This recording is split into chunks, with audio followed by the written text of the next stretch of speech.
Than to divide, so I do appreciate what you're saying, what you said. I certainly did not intend to characterize my colleague. That was not, it was more as well. And on redevelopment, I'm just as shocked.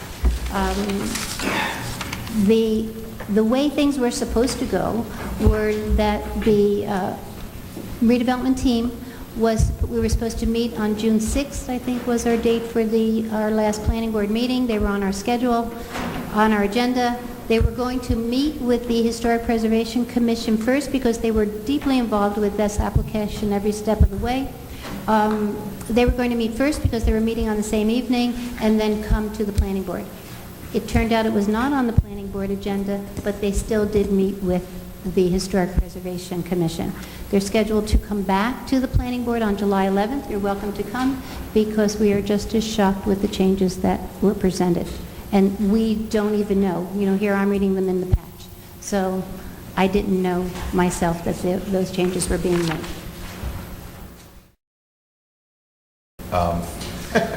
So I look at the council president, get some business input, but a map of locations. Thought it said Croatians. But that's just the thought that came into my mind. And so we should look into that.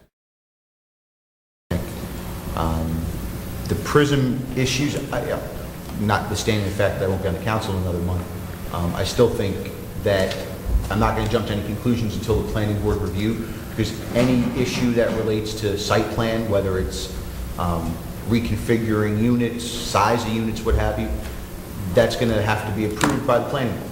So I'm not going to personally jump to conclusions, although I would obviously recognize that any adjustments to the number of units or the unit mix or the size of units affects marketability, therefore affects finances, right? So that we're going to have to obviously be concerned with. But as I've said before, I'm not personally don't feel it's appropriate to get in the way of the planning board when they're reviewing site plan.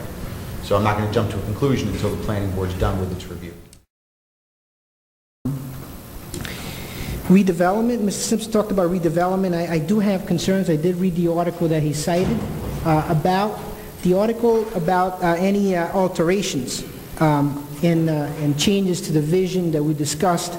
Now, I don't know, I do want to learn a little bit more about what's being proposed, and I would hope that the planning board considers, and I don't know what what kind of legal responsibility they have, but I would hope that they consider, in addition to approving whether or not it meets, the codes and it meets local ordinance requirements, that they consider the vision that was presented to the town council as a starting point.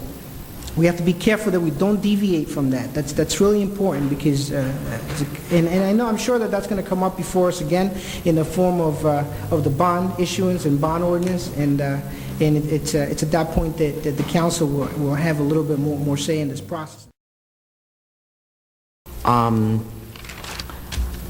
I also, as far as the downgrades on the project with Prism, I understand they do have to go back to the planning board, which then they would come back to us, correct?